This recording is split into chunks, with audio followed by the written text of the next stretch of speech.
Investing in real estate so you can retire early with a passive income is the holy grail of property investment optimists. Aspiring first-time investors, along with those hoping to get beyond their first investment and pursue the dream of a growing portfolio, might listen to this podcast, but they're much more likely to devour the strategies and case studies that abound on other podcasts, YouTube property superstars, and even through TikTok influencers. But are we missing something by being so cynical? Can some of these strategies actually work for the everyday investor? Welcome to The Elephant in the Room. This is the podcast where we love to talk about the big things in property that never usually get talked about. I'm Veronica Morgan, real estate agent, buyer's agent, co-host of Foxtel's Location Australia, and author of Auction Ready. And I'm Chris Bates, mortgage broker. Before we get started, I need to let you know that nothing we say on here can be taken as personal advice. We always recommend you engage the services of a professional. Don't forget that you can access the transcript for this episode on the website, as well as download our free full or forecaster report, Which Experts Can You Trust to Get It Right? theelephantintheroom.com.au. Today's guest is the host of one of Australia's most popular property podcasts, and he has heard literally hundreds of stories, strategies, and examples from, I quote, Australia's most innovative property experts. Tyrone Shum started the Investory podcast back in 2017 and is quite unique in that he himself doesn't claim to be a property expert. He doesn't even really work in the industry, but he's long held a passion for real estate, which led him to wanting to know the backstory behind the success of investors. And that's why we've asked him to chat with us today. We're keen to know from all those stories of investment strategies, which ones look like standing the test of time. Thank you so much for joining us, Tyrone. Thanks so much, Veronica and Chris, for having me on your podcast today. I'm excited to be here. And thank you so much for the wonderful intro. Tyrone, good to have you on here. Absolutely. I mean, you have spoken to hundreds of people. I don't know how many episodes you've done on your podcast. How many have you done? Over 300 to 400, I think it's been. 400, right? I just can't even count it anymore. Lost count. Yeah. It's sort of similar to us. I sort of think we've done more than 200, and then I'll be like, we've done 240 or something. I don't even know how many we've done, right? We've done a lot, right?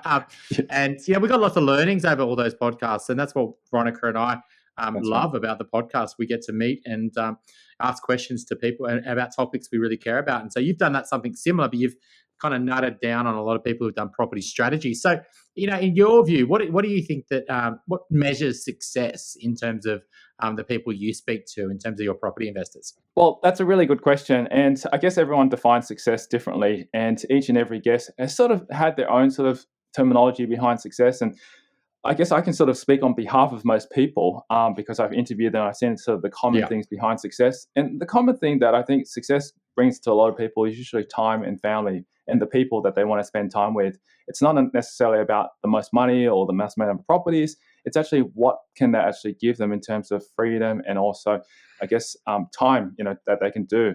And it might be for charity things. It might be wanting to spend more time with the family, or they want to build another business or pursue a specific hobby. And that's what I think that a lot of the successful property investors have said to me, that's what their success is and defined as, because ultimately they're not going to say, I've got 100 properties and I feel like I'm really successful, but it doesn't mean anything once you actually have it there, because it's like just an end goal to, achieve what you want in terms of what you want for your life. It's funny you say that though, because, and it's not just, I've had a bit of a scan through some of your most recent episodes. And also, I think generally speaking, in terms of the types of headlines that attract people and the types of, titles of episodes, and not only that, but videos, et cetera, And there's a theme that runs through yours, and it does focus on the number of properties that people have bought over the period of time, 8 and 10 years, 18 and 10 years, and so on. So it's interesting that you say that that's how people, as a sort of a general theme that runs through, that's how people are measuring success, with the freedom that property success can give them. But it still comes out all the time in terms of number of properties. So how do they, is that because that's what people come into the space thinking that that's the answer, is volume, and then they discover other things? Or is it, I don't know, explain to me, I guess, that mismatch. Yeah, no, that's a really good question. And I've seen that happen. Like when we talk about, working only 4 hours a week or, just spending more time with family, most people just don't click on that because they know what it's like. But what it is, when they actually want to find out how did they actually get to there or why did they get to there, these numbers really stand out, because people want to understand, okay, if you want to have more time freedom, how is it that they actually will get there, and what's the driving force behind it, which is their why usually. And in order to get to there, you've got to actually build a portfolio, or follow some kind of strategy to be able to get there to achieve that type of success. So if we told them this is what you're going to get as the success, people are probably just going, yeah, I know what that's like, and that's what I kind of picture what it is. But if you tell them this is sort of round about the journey that you need to achieve to get to where it is, then that entices them more to actually look at it. Yeah. And that's pretty much like how I think as well too. It's like, yeah, I know what it's like to spend time with family, but I don't get enough of it. So what do I need to do to try and get there? And I need to build X, Y, and Z portfolio, or define exactly what the journey is. And that's what I think people's missing in there. Yeah, Tyrone, do you think that the more, the bigger the achievement, or the faster the growth, or the bigger the growth, the more likely someone is going to click on it? I grew my portfolio from 2 million to 8 million in 3 years, and that would actually, that headline and the getting rich quick, actually would lead to more people downloading the episode and more people clicking, wanting to follow that strategy because of the speed of it all. I think, just based on, I guess, as you've probably seen on the media as well, with magazines and so many different headlines in the news and stuff like that, there's a lot of fear that's driven into a lot of these headlines, and people want to be able to click on them because it entices you to read them. And as you know, there's tons and tons of podcasts out there. If you wrote something that's saying, 60-year-old achieves financial freedom after about, say, 20 years or something, people are probably not going to read that because it's quite pretty much boring, I guess you can say. But when you actually have something that's enticing, which is the reason why these stories are very interesting, is people will actually open them. And we're not trying to be generating clickbait, but what we want to do is entice people to actually listen to it, because I think ultimately it's the story behind it. Because people only see the end result a lot of times, but you don't realize there's a lot of hard work that's involved in getting to that journey. Somebody who's been investing in property for 10, 15 years, but have got like a portfolio of 100 properties. People go, wow, that 100 properties can give them X, Y, and Z, but there's a lot of hard work that's taken to get to that point of time. So do you think with a lot of the people you do listen to, for example, it's a personal story, and they've achieved that over a certain time frame, but that time frame can never be repeated, right? 2012 to 2017, you'll never get a marker like that. You won't ever get a marker like 2021 or 2020 again. So the way that they achieved and the returns that they achieved was in a marketplace that isn't going to be the marketplace tomorrow. And do you think by talking about a personal story, and people leveraging that personal story to say, you can achieve what I achieved? Well, you can't, because what actually happened was a certain marketplace. Do you see that that's a common problem where people use their personal story to encourage people to follow the same route as them down a different marketplace? Yeah, and you actually brought a very, very good point there. And that's the whole reason why we actually have these stories, because we want to actually see different points of view as well. And I totally agree with you. These stories have been achieved between times that have had phenomenal growth. I mean, what it is that, yes, it's just an example of showing people that what can be done. But the thing is ultimately, what is it that they've done differently to what other people are doing? Yeah. And we're not talking about the specific properties and so forth. Yes, that's important, but it is actually the success in their journey that they've actually achieved, which is basically, the grit that they put in, the time and effort, the hard work, all those things are elements of actually achieving success. And I think a lot of people overlook that. You can actually put two people in the same room. One person's really, really hardworking, has a very specific strategy in place, and have achieved great success. But another person goes, I see this fantastic idea, but I'm just going to sit there and pray that something's going to happen. And they might just do things mediocre. And the difference between the two, obviously, you'll see the results. One has achieved a phenomenal amount of success, and another probably hasn't. And that's because of the hard work that they put in, and also all the strategies that they've implemented. I think it's interesting. A couple of things there. One that came to mind was, I wonder how many of your people, not just on your guests, but just generally people out there, have got a story to tell about how they made their property fortune between the middle of 2017 and the middle of 2019. Because, in terms of doing the opposite of what everyone else is doing, that is the old Warren Buffett thing is, when others are not fearful, and I'm paraphrasing, obviously. I think what's also, the talk of success and looking to other people's success is interesting, because once again, there's that definition of success, and I agree with you that you've got to act in order to achieve anything, right? And That's right, and you've got to sort of do your research, and you've got to, and that's a phrase that is oft used with often very little backing it up. What research is sort of the next thing to say, but you do have to. You do have to research. You do have to be critical in looking at other stories, and really critical at how the success is measured. Because one thing is, you don't focus on the individual properties. Quite frankly, I think real success is to focus on those, to see how those decisions have played out or not. But you can't actually do that unless you actually do act, like you're saying. And if you do choose a strategy and work forward and actually make those decisions along the way. I do get very uncomfortable about that volume strategy, and I get that that is enticing and aspirational for a lot of people.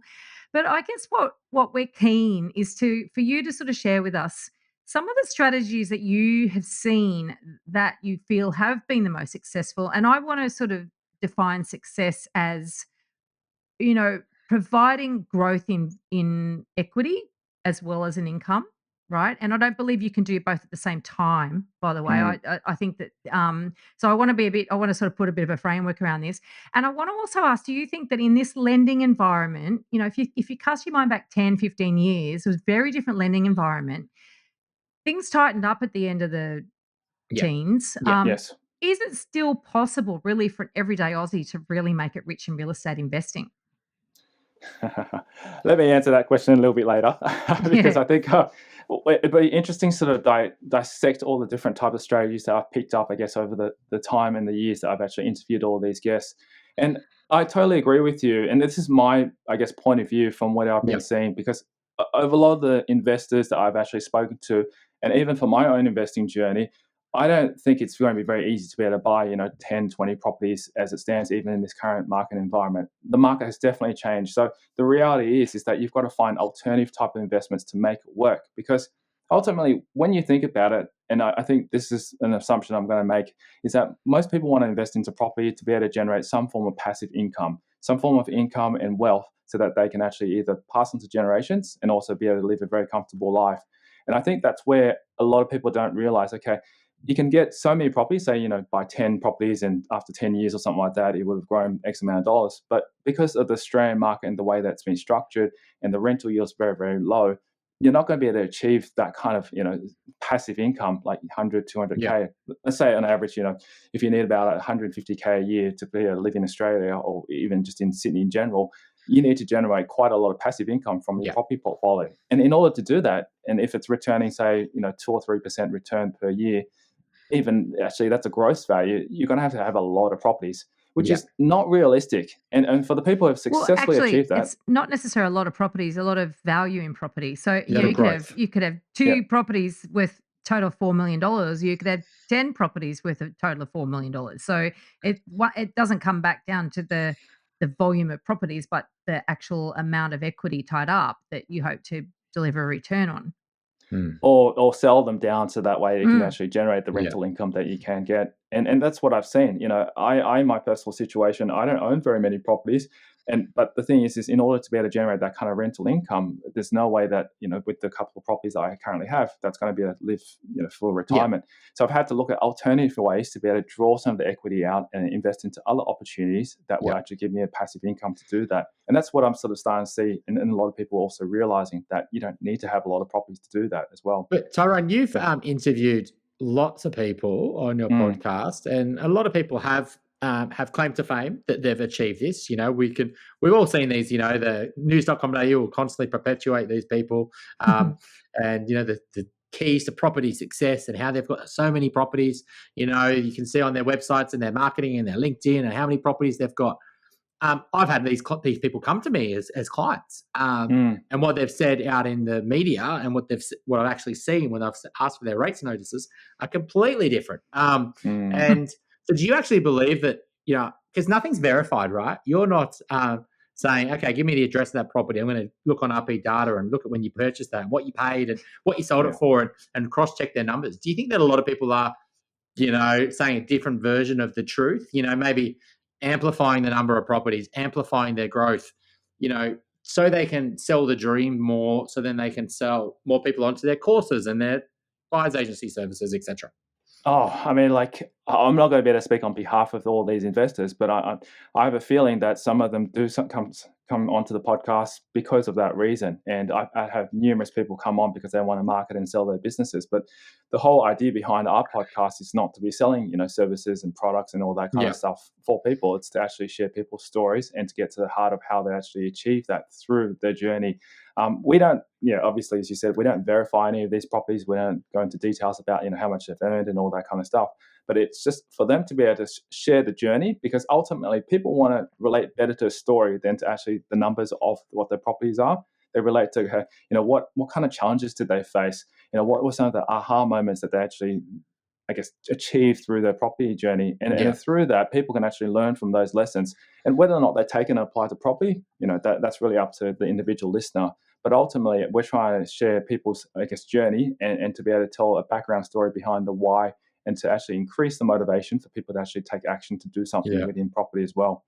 So, do you think that they're going in this confirmation bias circle, though? Like Veronica and I would be guilty of that. Everyone's guilty of it, right? It's just one of our defects, you'd call it. But, do you see that some people in the property space, because if you're someone who's a quantity strategy, right, and then finally you get this light bulb moment and you go, this isn't working for me. We have one of these today. He's got 3 properties, and I'm like, mate, all 3 of these properties are flawed. It's a new house in Melbourne. It's a 2-bed. It's in a good suburb, but you should have bought an old cottage. You've got a brand new townhouse in the middle rings of Melbourne. You could have got a house for the same price, but you went for a new house. And he's like, oh, that's not great. It's an apartment, an old Art Deco apartment in Melbourne. It's like you sort of start to, because you've got limited capacity. Do you think that they just sort of get pigeonholed into, this is what I do. I buy cheap properties that are high yield in arguably in not high growth areas. And then they just start kind of believing their own thing and just keep on talking that that's the best strategy, rather than staying open-minded and going, actually, is there an alternative strategy? Yeah, and that's why I think the podcast brings that kind of to light, because I've interviewed so many different stories and I've seen so many different perspectives. Yeah. And kind of at one point you go, which strategy actually will suit me? But I think what it comes down to is, what story does people resonate with? So, for example, we've had engineers on the podcast, we've had developers on the podcast. Some people might come from an engineering IT background like myself, and I might resonate with the next guest who might actually be talking about that and how they actually created a portfolio or started development to be able to achieve their financial freedom.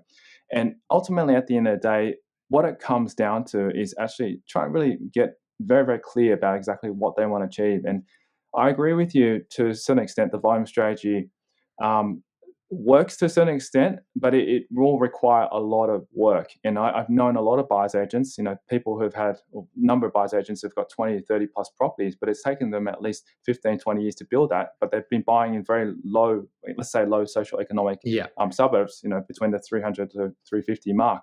And they've got to buy a lot of those. And it will take a little bit of time, which can be up to a decade or so, for them to actually double in value. But as long as those kind of properties still cover themselves on a day-to-day basis, the rent is actually covering the cost of the maintenance of it, then it's actually okay to hold. But they have to expect that it's going to take a bit of time for that to achieve the capital growth. Whereas if you're looking for a different strategy where you can actually, potentially use a part of your portfolio and then look at alternative types of investing, maybe such as syndicates or joint ventures or lending, to be able to generate some additional passive income through those kind of options, then that might be a complementary way of looking at how to actually tie property together, still sort of having that kind of portfolio and not tying everything into one basket. So is that the sort of way, now that the lending environment is a lot tighter and people can't just keep going refinancing and buy, keep buying, is that the sort of the next direction that people, the property people, let's that we know that there are property people out there. Is that the next direction for property people, is to look at other? I mean, because I know, I know it's a really bad question. I know I ask a question and think of something in the middle of it, but I know from a lot of these forums and whatever that there's a volume strategy. People chase that, then they think, okay, that's not delivering me the returns. I know I'm going to go development.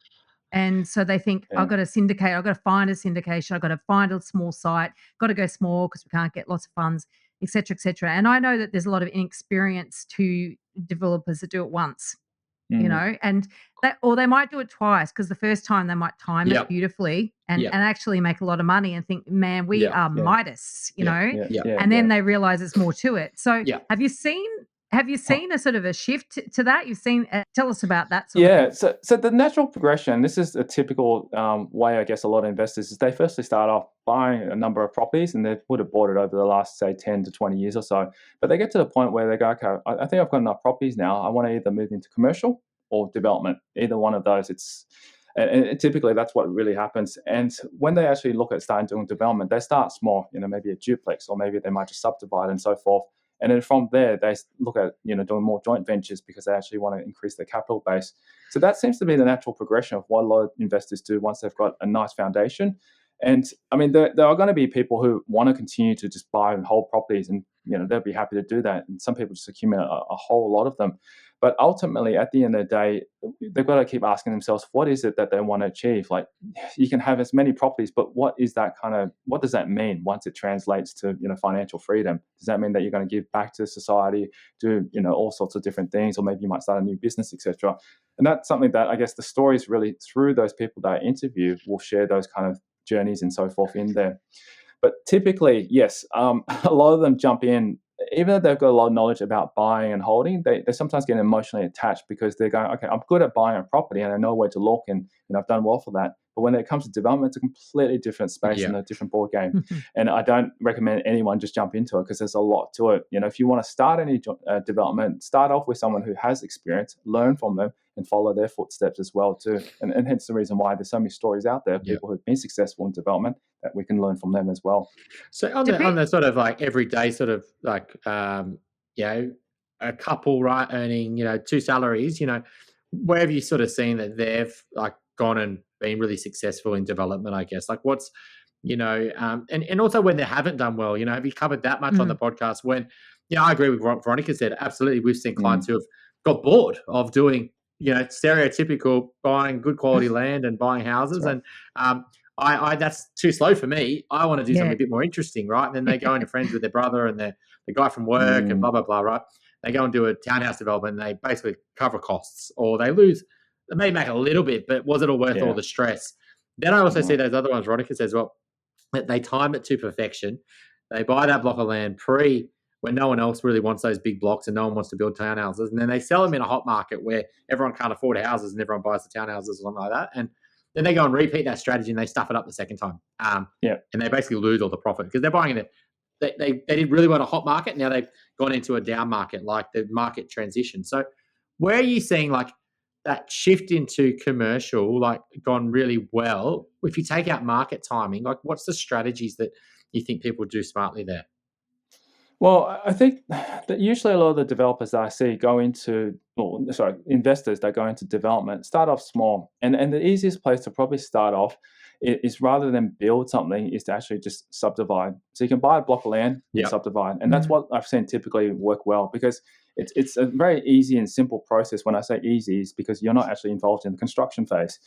There's a lot of paperwork that's involved. There's a lot of dealings with council, and that can take a bit of time. But at least the risk is very, very low compared to actually going into working with a builder. Because as you've probably heard, in this current market, there's a lot of builders who have also gone under.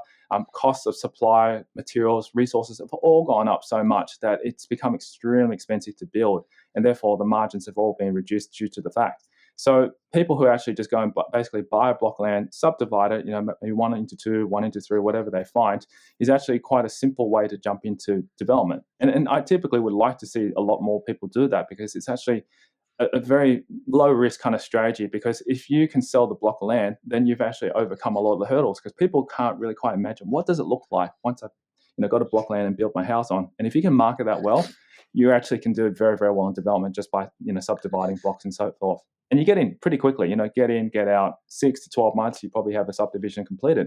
And that's very low risk.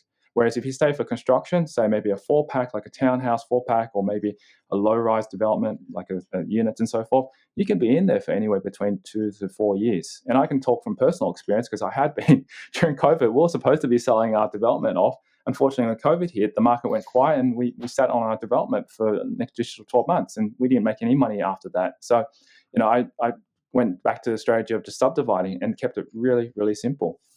So I can definitely talk from experience.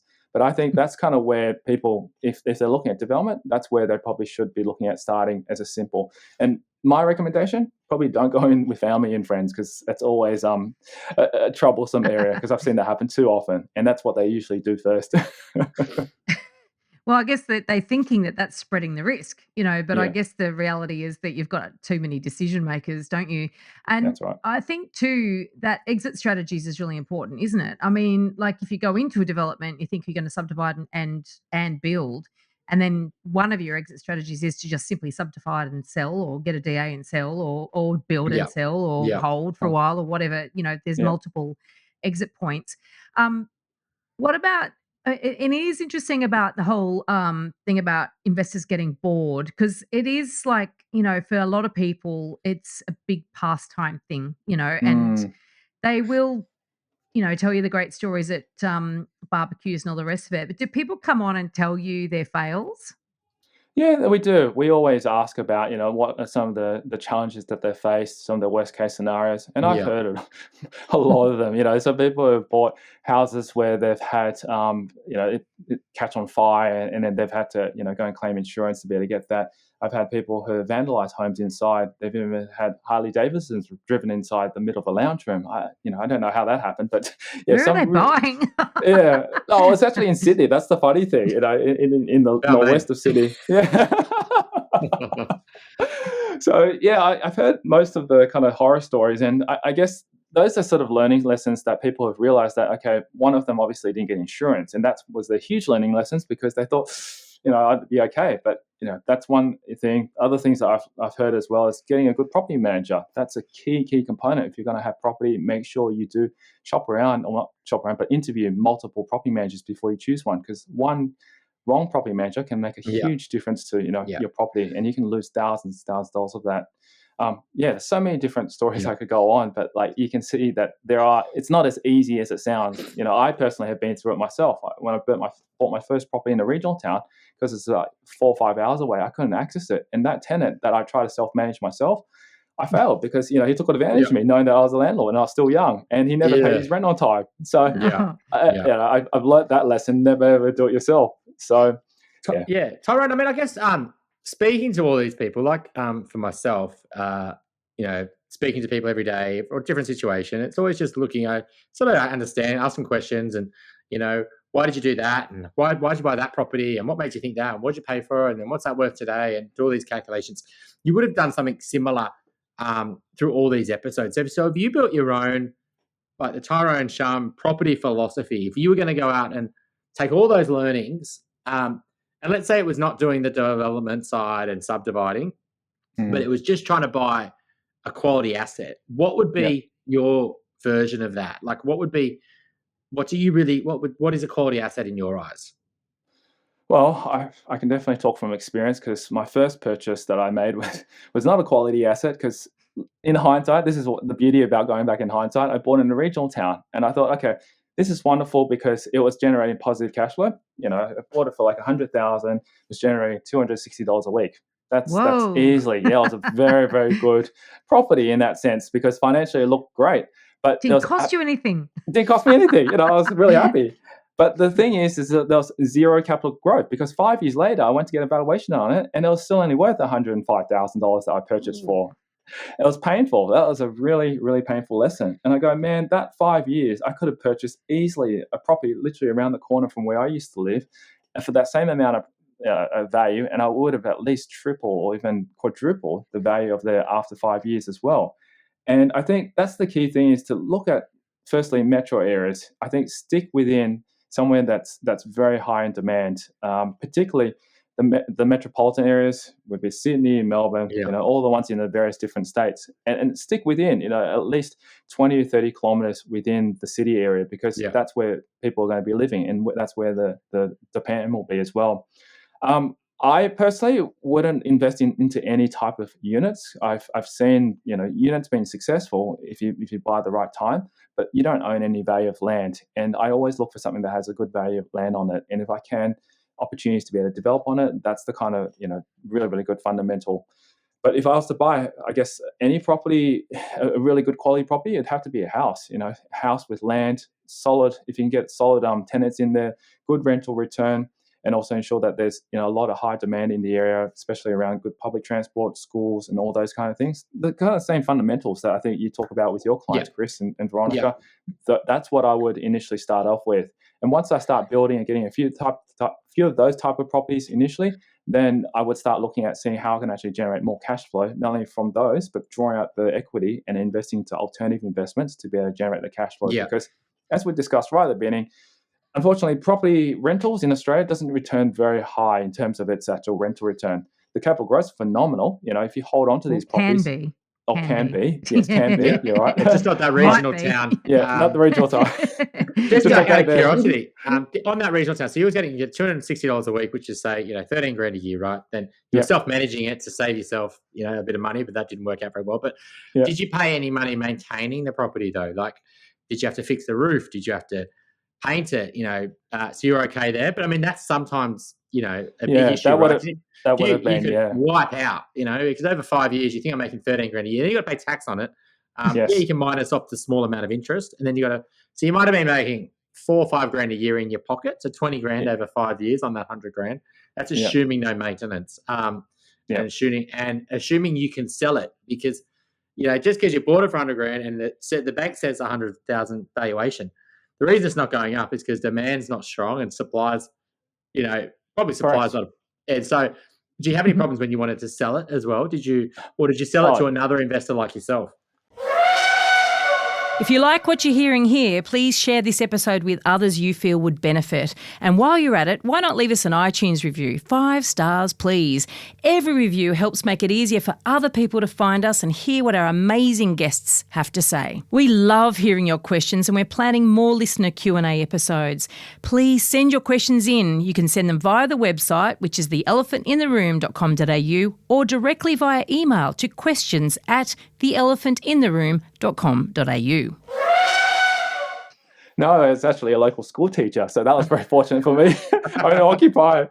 Otherwise, I actually, that one was on the market for almost a year. It took that long to be able to sell it. Yeah, so I learned from that experience. I go, ouch, and that money was literally tied up for at least a year for me to be able to get into something else. So what about flipping properties? You've obviously, what you said, Tyrone, is, it's definitely aligned. I mean, in Sydney, I would definitely say that apartments in affluent areas where houses are very expensive, the Balmain, Mossman, Fairlight, Bondi, Bellevue Hill. Can I give you an example on that? Like, literally, so we're recording this in the end of May. And I won't tell exactly where this apartment was. It's in the Eastern Beaches. We bid and bought this property on Saturday, just gone. The market's flattened. Clearance rates are sitting in the low 60s in Sydney now. That means it's a pretty balanced market, but it's edging towards it being a buyer's market. What normally happens in a buyer's market, you don't get much stock around. And the reason I bring this up is because this is definitely not the sort of time that I would have expected to see 15 registered bidders for an apartment. Wow. And we bought it as an investment for a client and had the only thing it had that was wrong with it, really, from our point of view, small block, top floor, north facing. You can see the ocean. It's an older style. It's got a big garage. It's got a lovely big balcony. It's private, high part of the suburb, not surrounded by houses, mostly some units, but not overly dense. Like, it's just got tick, tick, tick, tick, tick, tick, tick, all these things. The only thing it didn't have was a lift, right? Fifth, I think that's essential. No, exactly. You can deal with that in these older buildings. Only 6 in the block. No common walls. Honestly, it was just like, oh my God, really hard to find. 15 registered bidders. Now, I could quickly look up the growth that they had achieved in the time that they owned it, but that's just an example of where the a small subset of the unit market can do very well over time. But it's also an example of the seagull effect, right? Where at the moment the seagulls are still around, right? The buyers, but they just get waiting for that one chip to come on. And that's right. Then that's the apartment you went to, and all the 15 seagulls went to it, right? looks like you obviously had to pay a decent amount for it. Did you reckon you got it for a good price, or do you reckon that the competition pushed it to a price bigger than last year? Just out of curiosity, while we're here. Okay, so we have a very our process, which I've outlined on the podcast before, our process of pricing a property, and so it was 2.7% above that. Right. So we have sort of a region of tolerance, or a range of tolerance for, absolute A grade property. And that was within our range of Yeah. tolerance. And that range of tolerance will contract and expand depending on market conditions as well. So that was Yeah. within our range of tolerance. It was the upper end, Yeah. but absolutely comfortable at that level. Yeah. But yeah, it just goes to show though that A Yeah. grade property. So I just wanted to share that because it was Yeah. so unusual. We got there, we always count the registrations. It was like 15. So I was not expecting that in this market. No, it's every real estate's dream, right? They having multiple people bidding. They know it's going to sell. They don't have to worry about doing too much work for the next 15 minutes. But Tyrone, I was going to ask a question around the so that person goes and buys that house in a good area. What's your thoughts around the renovation strategy and flipping? I mean, to be honest, I've seen it work amazily for some clients, and I've seen it definitely not add more than $1 for $1. I think I'm probably the capitalist, whatever that word is, the capitalized bucket at the moment. But the flipping strategy, is it what people make it out to be, or what's your thoughts on it?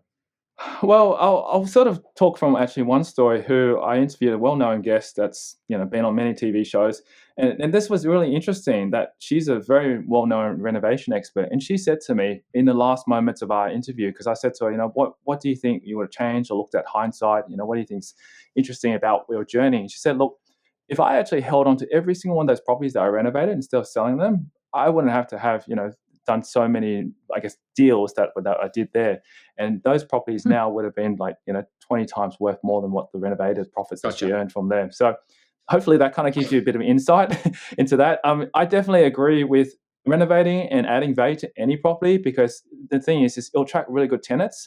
And the beauty about attracting good tenants is that they'll look after the property even longer as well too. And you need to also come up with the times. If you're purchasing an old property that's 20, 30 years old, and you're trying to get a tenant in there, there's a very good chance that it'll probably attract an older tenant if it's not been renovated or updated. Yeah. Whereas the newer tenants, the renovated, newly kind of looking type of properties attract a very good quality tenant, because they say, wow, this is a nice place. I want to call it home. I want to stay here as long as possible. And that's, I think, a very huge value add. And especially if you've done it at the right time, you can easily get a valuation, pull the equity out, and then jump on to purchase the next one. And that's typically what a lot of people do rather than sell it. Flipping is definitely possible, but after you pay all the expenses or the costs, the stamp duty, the taxes, etc., you're really not left with very much. And it's just, going to do it again and again and again. So I've seen a lot of people say, look, buy, renovate, and hold. That's probably the strategy that people are taking on now. And what about the hotspotting? So you go, Veronica. Before you finish on the flipping, it's interesting you say that. There seems to be that there's been a shift away from that sort of that churn and turnover and the quick profit, the quick buck. One of those renovation experts, I remember dissecting their claims on their website some time ago, and there was this claim that they made $300,000 on average on every, or a minimum $300,000, I think it was, on every renovation. And I was like, well, that sounds good. Then actually dug into the numbers on that. And, some of those properties took them 10 years to sell. And so that's how they made their $300,000 gain. So, you know what I mean? You've got to have a critical eye on some of these claims as well. But I think when your business is selling the dream of something as opposed to just doing the something yourself, then obviously the claims may bear a little bit more examination potentially. But I think that the climate also, that the ready monies in terms of borrowing, I think the lending environment probably has curtailed some of that activity in that segment of the market as well. Would you think that, has there been a change? I think so, and I think the biggest challenge that in I guess any environment is basically at this point in time, the lending has actually come quite tight, because they're starting to see that people have taken out so much money and some people are overcommitted, and that's the reason why I guess obviously rates have increased, because there's so much cash that's floating around, and therefore the lending environment has I guess restricted. especially in the private sector, we're starting to see things start to turn around, and I guess rates are coming down in that sense. Or not coming down, going up a little bit from our point of view, just to be able to sort of curtail that as well. Yeah. But like, I think just to touch on your point about the renovation strategy and what's happened there in the past, I think what that happens is it's the media that, like, for example, the block, I think that's probably a classic one that we've seen. We want to be able to get a fantastic story and be able to see some kind of amazing headline, because that's what attracts people's attention. Otherwise, if you just say, oh, this person's just done a fantastic and beautiful home but not made any money, no one's going to go and watch it. It's going to be pretty boring, to be honest. And it will just get tethered in there. And people don't like talking about those things, but that's the actual reality of life, is that the people who are successful are the ones that do the pretty much mundane, boring type of things. And you're not going to be able to ask me, Tyrone, what was your kind of really amazing story there? I don't really have an amazing story in the sense that I've done a huge development that's made millions of dollars. I've just followed a simple formula and just continued to just reinvest, and that's how I've been able to achieve the success that I've built today. I love the boring story. Well, it is pretty funny, isn't it?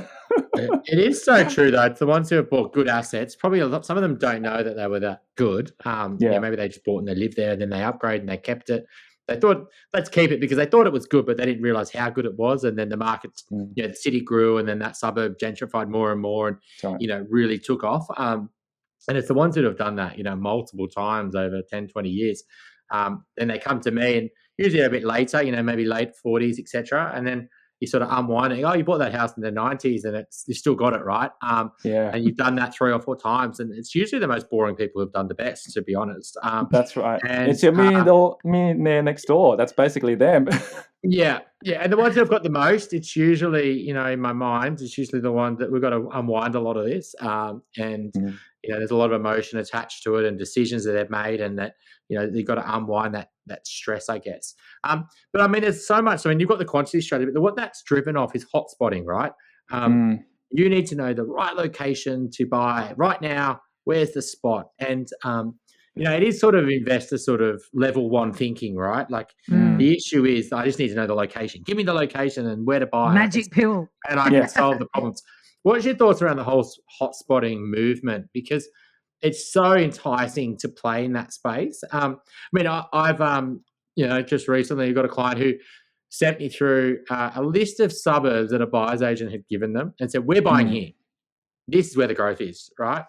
These are the suburbs. You want to work with us, this is where we're buying. And some of them have actually charged to find out those suburbs, right? They charge a certain fee, of course, yes, to tell them the suburbs, right? So what's your thoughts around the whole hotspotting thing? And is it really just people trying to sell services? This is kind of controversial, and I probably what I'm going to say is probably not going to resonate with a lot of people. I don't believe in hotspotting as such, and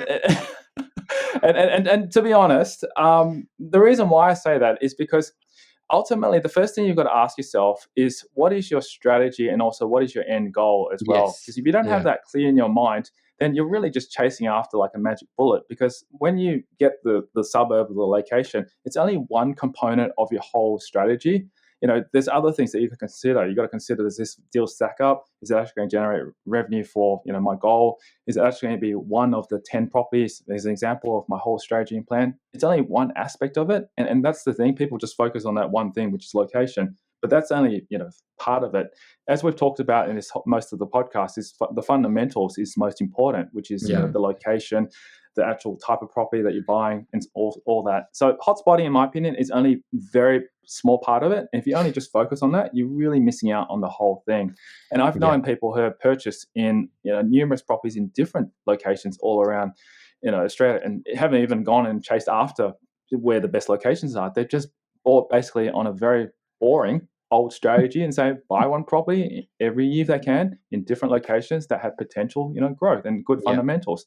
And then you just let the market do its thing.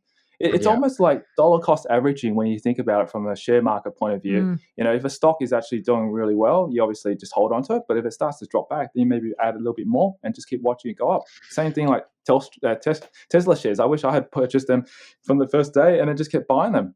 I'd be, very extremely well off. But no one knows that. So it's the same idea.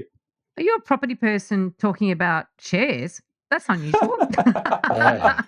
Alternative investments. I was using that as an example, but yes, you're right. It's I mean, you make interesting. good points. Yeah, I mean, you sort of said there as well, you need a strategy in your end goal, and that's why I got a bit excited, because the reality is a lot of that hotspotting isn't around the end goal; it's around the short-term Mm. potential gain and buying it under market value. I mean, when Oh, I see God. that I bought it under market value, do you think anyone would sell their property under market value? You bought it at what the market value is. That's the market. No, you were the market. Yeah. You bought it. You paid market value. You made the Exactly. market, exactly. Yeah. You And probably overpaid because you thought you were getting a bargain. You got to be enthusiastic. yeah, absolutely. And you know, and so what they're doing is that, you know, maybe they say, oh, I got a bank val, or, you know, I saw something similar sold in 7 months' time and I made this growth, and it's so enticing that you can replicate that.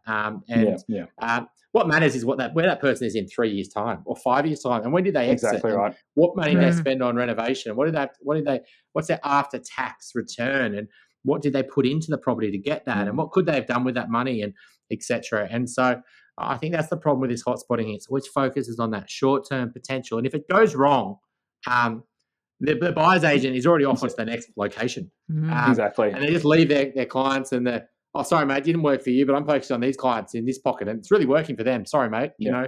And that's another thing I see what it is. It's all about just sort of washing your hands. Yeah, you would see that a lot more than I do. I hear the stories as well from individuals. Often they get caught there, and individuals that too late realize that they contributed to the growth in an area that others like them contributed to that same growth, which is all courtesy of someone whose data pointed them in that direction. Anyway, so let's sorry, I cut you off earlier, Chris, when you were asking Tyrone about commercial, because that is something that that, you know, we talk about investors getting bored with their just buy and hold strategy. Then they might decide they want to do a flip. They might decide they want to do a development. Another thing that you know, diehard property investors like to do is then say commercial. So what have you seen in that space? I've met a lot of, I guess you can say, investors who actually started off in residential and then realized, hold on, there's actually a better yield in commercial. And there are some, you know, pros, but also cons with commercial. I think a lot of people who are chasing yield, which wants that kind of rental return, go for commercial. But the thing is, I guess you've got to also understand that you're not able to leverage or lend as much as well too. For example, let's just take residential. You can lend up to 80% most of the time. With commercial, you can only really lend up to maybe a 60, 65%. And I think the challenge that people don't realize is that you got to come up with a huge deposit in order to be able to come in and purchase a commercial property. But I guess the upside is that, you know, if you get a good commercial tenant in there, that they're locked in for like a 5-year plus 5-year option lease, they can pretty much manage everything. You know, your maintenance costs are very, very low. They handle all that because they're their own business. But the challenge that you'll face is that, from my perspective and from my own experience as well, is that if you do have to get a new tenant in, it can take anywhere between 6 to 12 months to find a new tenant, especially businesses. And as you've seen with COVID, most of the businesses actually have been working from home. So they go, what's the point of having an office as well? So I know that from personal experience, because I also have commercial property, and, you know, the last tenant has taken me at least 6 months to come in to, you know, rent out one of our retail premises. So there are some pros and cons. I mean, the beauty of what I like commercial is, yes, the maintenance. I don't have to get a call every so month or say, oh, I need a tap to be replaced, or, you know, there's some kind of mold damage in the carpet and blah, blah, blah. I just go, okay, they can worry all about that because it's their, you know, own premises that they need to look after. But yeah, I've known a lot of, I guess you can say, property investors who have a huge portfolio of commercial property, and they're all, you know, saying how good it is. But I think the challenge that people face is that getting into it initially is probably the hardest and the most challenging, because you've got to come up with quite a large deposit. Once you've been able to get a deposit and you're able to fund it, just like residential, you can pull the equity out and continue to buy more. But it is starting to see, you know, the market's tightening up, because commercial's talked about quite a lot as well too. And I'm seeing that the commercial sector isn't getting the same returns as it used to be, you know, a couple of years ago before COVID. So there's been a lot of changes. Have you seen many people? The rent vesting strategy was a very common one. And this is where lending matters a lot. And this is why rent vesting did actually make sense pre-2014. For instead of buying your home, you may live in one of those homes and use the 6-year rule. You know, get one of them growing tax free, and rent somewhere else and rent your home out. But it might not have been your home. But that was when you could lend a lot more for investment properties. Are you still seeing the rent vesting strategy because it does really entice a lot of young first home buyers, because they're like, I don't want to leave my city life. I just want to, and I haven't got that much of a deposit. I'm never going to be able to buy a home. I'm just going to go and rent where I want to live and buy a regional town or buy a cheap apartment or, just follow this hotspotting strategy. You're seeing that it's still, something that's really perpetuated out there? To be honest, not really as much as I thought. Yeah. I've noticed lately a lot of people are starting to consider buying their own property because by the time you actually work out the actual cost of actually renting compared to actually buying one, it works out to be almost the same at this point in time because the rates are still relatively low. Even though we've had only a quarter percentile increase, when you look at the comparison, it's still quite affordable to be able to purchase a property to live in. Yes, you might not get into the same location that you would prefer to be in the city, but with COVID and people working from home, a lot of people have actually started moving out further in more of a lifestyle location. I saw a huge amount of people move up the coast because the lifestyle was beautiful. They had a lot more space. Cost of living was a little bit less, and also the cost of buying a property was, tremendously cheaper compared to Sydney. And they can work from home because, they've got internet access and so forth. So I think what I've seen is that the rent vesting, if you're just starting out and you don't have much money to be able to afford to buy a home, then renting and then buying a cheaper home or cheaper investment property is probably the way to go.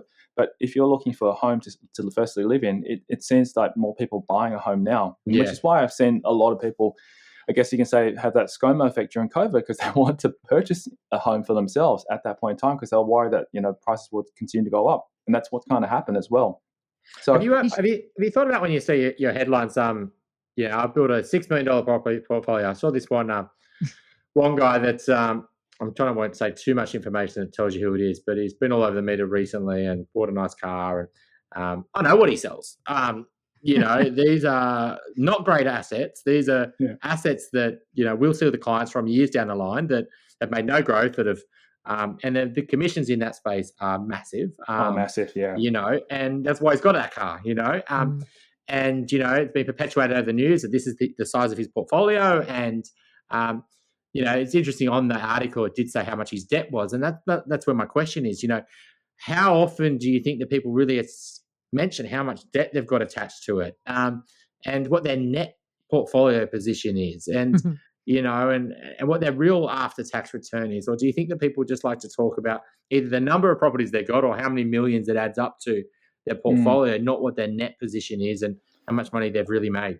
Yeah, it's a media selling, ploy, I guess you can say, because ultimately they're trying to use the media to their advantage to do their free PR marketing, as you can say.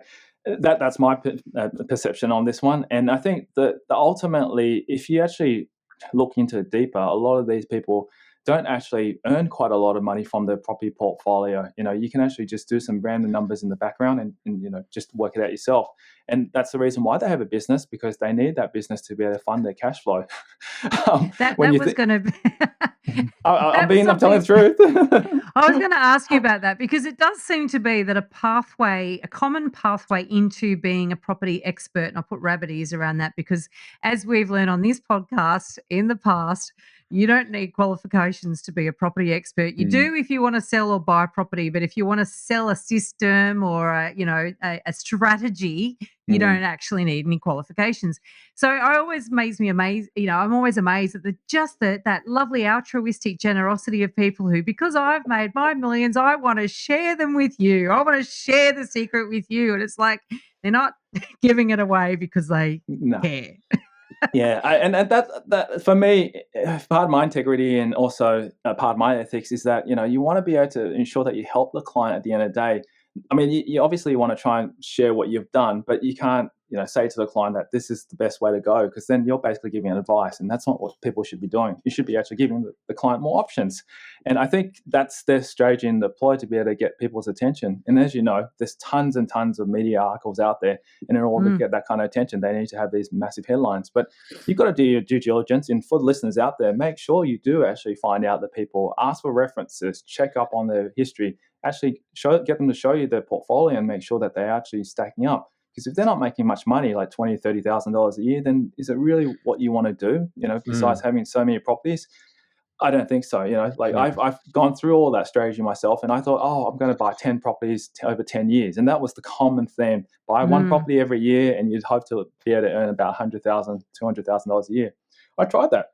Doesn't work, unfortunately, in this market. So that's why I had to start looking at alternative strategies. And fortunately, because I was able to find these alternative strategies, I've been able to invest about $1 million and generate about 20 to 30% return on my $1 million there, and getting a passive income from that, rather than have to buy so many properties, because it's not real.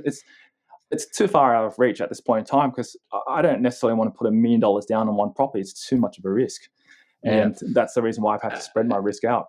Do you actually, on your podcast though, I mean, I'm not sure about this, just asking a question. I mean, there's other big property podcasts that you have to pay to get on, right? And, so really it is a marketing tool. They use their personal success as the clickbait, I guess, but the person's paying to be on there.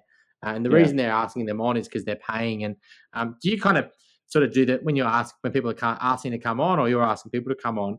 Like, are you sort of saying, look, I agree with their strategy, or I just want to share their story, or how does it sort of work in your mindset? Because if you're sharing their story, as long as you're asking the right questions, then it's all good. But it's like, I guess it's the danger of bringing on people, I guess. And that's true. And I'll be very transparent as well. I don't charge any of my guests to come onto the podcast. I mean, both of you have been on my podcast. I've not asked you for a fee or anything. So I'm not getting you to come onto the podcast to promote your business or anything like that. Nor am I asking you to pay any fees. I genuinely started off the actual podcast because I wanted to learn. It was personally for me. I initially started, and I thought a lot of people wanted to hear him. So I thought, all right, well, let's just share it. And it just organically grew, and people started liking hearing the stories and so forth. So we continue that. Nowadays, obviously, the podcast grown so much, and there's a lot of people interested in coming on because they know they get a lot of free publicity and a lot of generation from that. But I do vet a lot of the investors that come on board, and I've got to make sure, at the end of the day, their story is going to fit with the audience, because there's no point talking about something that people don't want to listen to. So we do a lot of that vetting and make sure that a lot of the people that come on have that kind of right fit, but also can share their story in detail and in general. Not in general, in more of a, I guess, emotional side and a why side, so that way people can really understand what their motivations are, not to actually go into the podcast for the sake of selling. Oh, I've got $1 million property worth this. Come and use my services. No, if they start doing that, it gets cut out. Sorry. I do think it's quite common out there, though. It's if you sort of look around, you'll see that there's a serial spruiker. That does go around the news articles and then the other people's podcasts. We get them trying to come on our podcast, and Veronica and I have a bit of a laugh in a nice way, because we just can see straight through, what they're trying, the way they pitch, whether they do it themselves or through a PR agency. It's just like, if you're getting the point, you're thinking about yourself here and you're not thinking about what the value and the et cetera. And so, but I just think it's a good thing our listeners probably don't fall for this, but when you see it out there in the podcast space, is so many people are just, going around spruiking rather than, and paying to go on people's podcasts. Yeah, it happens too often. I had a actual guest recently come onto the podcast, and he said to me, he went onto a well-known podcast, paid quite a lot of money for it, and he was so disappointed that he didn't get any leads through that. And I was like, I'm so sorry to hear about that. And it's happening too common. It's sad to hear, because ultimately what the listener really wants to hear is not for them to be selling businesses, because if you keep selling and selling to people, people will just get turned off and will not listen to the podcast anymore. They want to actually genuinely hear some real good quality information, where there's genuine information that they can actually learn from. And if you can deliver that value, then the rest, comes naturally. And we've never tried to sell anything on the podcast. So on to that value point, have you got a property Dumbo for us? You've had lots of people on the show. What's I guess a story? Doesn't have to be you don't have to say the guest who told you that story, or it's your personal story, but something we can learn from. Yeah, I think that the thing, as you've probably realized, I've interviewed hundreds and hundreds of investors out there, and I've seen plenty of strategies out there. And I'll come back to it again. Don't be fooled by the strategy. Don't be fooled by how many, I guess, investment properties other people have. Ultimately, these are people's journeys and stories, and they've shared them for a reason, because that's their success. You've got to define what you want to achieve as a goal. Once you've defined that, then go out there and surround yourself with the people who are very, very good in what they do and trustworthy, and interview a lot of people before you actually commit to anyone, and surround yourself with a fantastic team to help you build that strategy together to be able to achieve the goal that you want. And this doesn't have to be property. It can be for anything. Is the Dumbo then the person who doesn't even worry about any of that? They just basically fall hook, line, and sinker for the promise. Yes, and that's basically a good marketing spruiker campaign that they can get into. So it's a good one, Tyrone, because you think about it. I've seen this as well, that they, they go into the cottage factory, I guess, the cookie cutter advice. And they know they're getting cookie cutter advice. The person even says, I'm giving you cookie cutter advice. I'm not telling anything about your income, about your other assets, and what other decisions you could make. I'm not going to ask you any questions about that. This is what we're doing. If you want to work with us, you got to come on board, because this is where I'm taking all our investors. And you've got to sort of stop. Is it the personal accountability? And this is where the ethics thing comes into it. It's like the person making that decision has got to take on some responsibility. Yeah, the spruiker's sold to them, but the person falling for the spruiker is also got to sort of, play a bit smarter, right? And so I do think it's a key thing, is you've got to make sure that the advice you're getting is tailored. It's thinking about things. It's stopping you potentially, not doing that because they've found something in your, that may, you might, want to start a business next year. You might be having a baby. You might be, needing to sell your house. Or, there's something that could stop that strategy not working for you. But I do think, people do fall for the cookie cutter sort of cottage factory way too often. Totally. And I think I'll add one other thing. Seek independent advice, or whether it be financial advice or property advice, seek independent financial advice, because I think ultimately that will protect you from a lot, because there's a lot of people out there who, whether it be a real estate agent, buyer's agent, or mortgage broker and stuff like that, they obviously have the interest to try and sell something to you, and they'll probably give you a strategy to tap around, and that's no problem to do that. But ultimately what you want to do is seek that separate independent advice to be able to put that strategy together, so that way when you're actually going out to, say, these different professionals, you can actually see, okay, this is my strategy. Does it fit? If it doesn't fit, then obviously keep looking. So that's where I've learned from, and I think that's probably a good strategy, to look at. The irony in disclaimers, I've never said this before, but the irony in everything's got a disclaimer, right? If you want to, this is general in nature, and if you want to get personal financial advice, go and seek independent advice, right? Yeah, that's what the disclaimers say. The irony is you go and get independent advice, and that person's not independent. Even a financial advisor isn't independent. True. They don't probably understand property, so they've already got a bias. They got a bias to their super fund and their shares. They say that we're here, but then they're always going to be biased, and they don't understand what you think about doing. So then they're biased to what they know, etc., like that. So it's really hard to get genuine independent advice from anyone. And so it's, I get what you're saying, but the practical finding that person is actually really difficult because everyone's sort of biased. Well, I think I think a final note on that, finding that person is really difficult because no one person can provide it. And I think that's I'd say that it takes a village to buy a property, and and you've got to, exactly. You got to get your advisors who specialize in their area and stick in their lanes and play nice together. They play, it's almost like a medley. If you think what do you call it, a medley race, you've got to have, the butterfly swimmer is really good at butterfly, and the breaststroke is really good at breaststroke, and they do their thing, and they do their thing well, and as a team you get to where you want to be, and hopefully you win the race. But if you go trying to get in other people's lanes and causing havoc along the way. And that's what people do. I mean, people go to mortgage brokers. People often ask mortgage brokers, as a good example, for property advice because they don't know where else to go. And I get that they need help. And the mortgage brokers will either give them advice or not give them advice. And if they do give them advice, often it's conflicted, it's inaccurate, it's uneducated, it's might be well-meaning. And sometimes you might get someone who actually knows something about property, and that's great. But that's the exception rather than the rule. So, and certainly, when you come to my business, we're one of the strange buyer's agents that will tell you not to buy sometimes. Or don't buy in our area. That's weird, really weird too, because yes, we've got a hammer, but not everyone we look at is a nail. But that's unusual. And it is a massive gap. There's a gap, generally speaking, for advice in this country. Financial planners are crying at the moment because of the cost of providing advice, and then that prohibits the democratization of that advice. You know what I mean? So we do have a real problem. So I agree with you, get independent advice, but God, it's hard to find. It is, yeah. And maybe just to add on to that, people who have independent advice obviously don't give independent advice, but maybe look at their track record and history. That's probably maybe the next best option, is to find people who have done what you want to achieve, and then try and ask them if they can, share who they've used in the past, because that might help as well. Yeah, just don't be careful falling for the mentor sort of, you did that, so I'm going to copy you and that strategy, because then it leads down that other route that we sort of spoke about on the podcast. So, Tyrone, thanks so much for coming on. It's been an interesting chat, and I'm sure our listeners got lots out of it. Thank you so much. Thanks so much, Chris. Thanks, Veronica. Lovely to have you on. Appreciate. Thank you, Tyrone.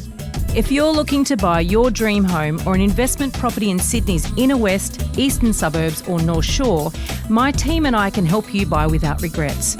Reach out via my website, gooddeeds.com.au. If you're looking to buy your first home, thinking of upgrading into a new one, or purchasing an investment property anywhere in Australia, my team love to carefully guide you on this journey. And most importantly, get the finance right. Reach out via our website, wealthful.com.au. Thanks for joining us. We'd love to see you again. And remember, don't be a Dumbo.